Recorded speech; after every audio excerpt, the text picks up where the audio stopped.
Hi guys, I'm here to talk about my Witness to Suffering project.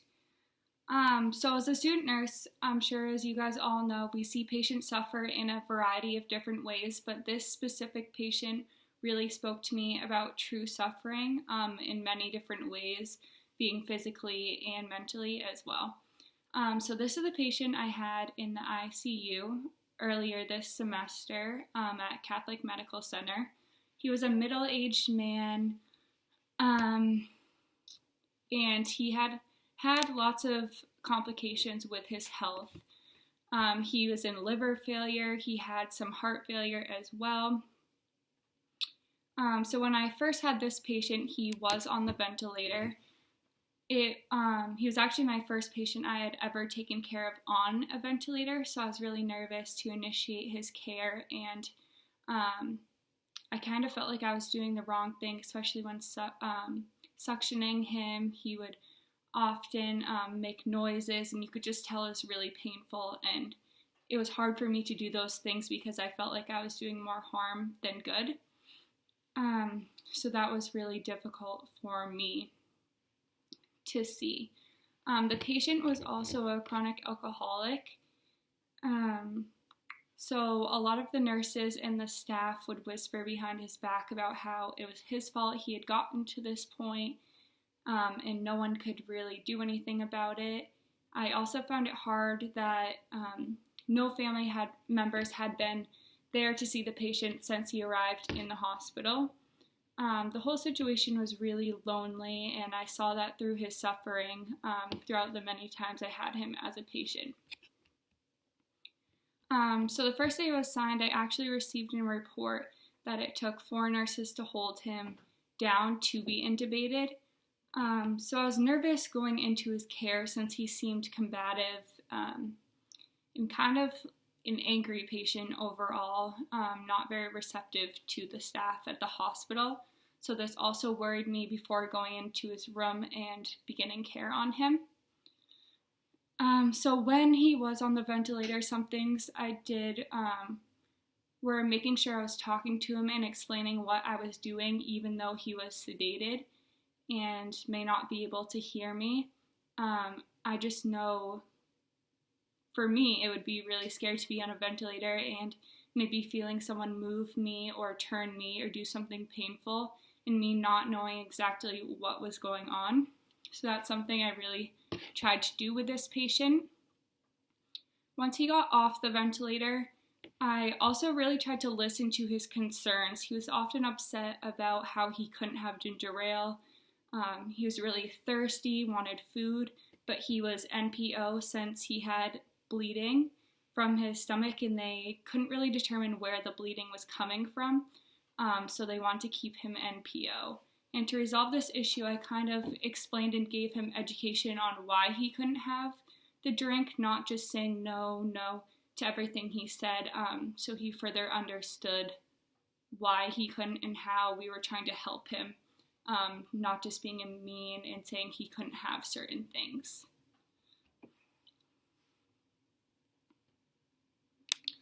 So overall with this patient, I saw him suffer through many procedures. He had fluid drained from his abdomen, he had chest tubes, he was emotionally angry and kind of had outbursts, and he was also really isolated, and he didn't have any family or visitors, which is something I took as something that would be really hard because he did not have that support system that he needed and able to heal, and I think that was really hard for me to see someone so sick but hopeless, and he didn't have the support that I think he needed, even if he had made bad life choices such as drinking. So after the patient came off the ventilator, I introduced myself, and he actually said that he remembered me and my voice from when he was on the ventilator, kind of explaining what I was doing.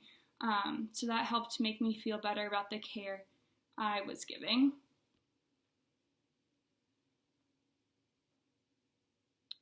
So those are a couple interventions that I did but I feel like I could have been with the patient a lot more. I did a lot of listening and explaining, but I could have just sat in the room in silence and just sort of let him know that someone was there and gave him that company. I think I was a little nervous to do this because I was uncomfortable with just sitting in the room if I didn't have an intervention to do, but that's something I wish I could have done looking back on it. And I also wish I could have helped him to make goals for his hospital stay. I think this would have given him hope and shown him the small successes that he had made throughout the hospital stay, and kind of would have made him feel better about himself and see the progress that he was making. So after reading the article on witnessing suffering, I connected most with the grappling with suffering when I was taking care of this patient. So I think I was very overwhelmed with the tasks needed to care for this patient since he was my first ventilated patient. I was focused on assessments, suctioning correctly, making sure I was turning him, doing his medications. So there are just a lot of things that I had on my plate in taking care of him. So I think I was a bit overwhelmed, and then watching him suffer and be so isolated, that further made me overwhelmed. So I didn't really go into the room unless I had something to do. So I think that best describes how I was dealing with and witnessing his suffering. So for my project, I decorated a wine glass. Since he did have a drinking problem, I kind of saw him as thinking there's light at the end of the bottle, but even though he was drinking, he never really could reach this bottom of the bottle with the light, and it was actually pushing away his friends and family. When taking care of him, I often thought of rainy days just because he was so isolated and didn't have anyone there with him. So that's kind of this side of the bottle,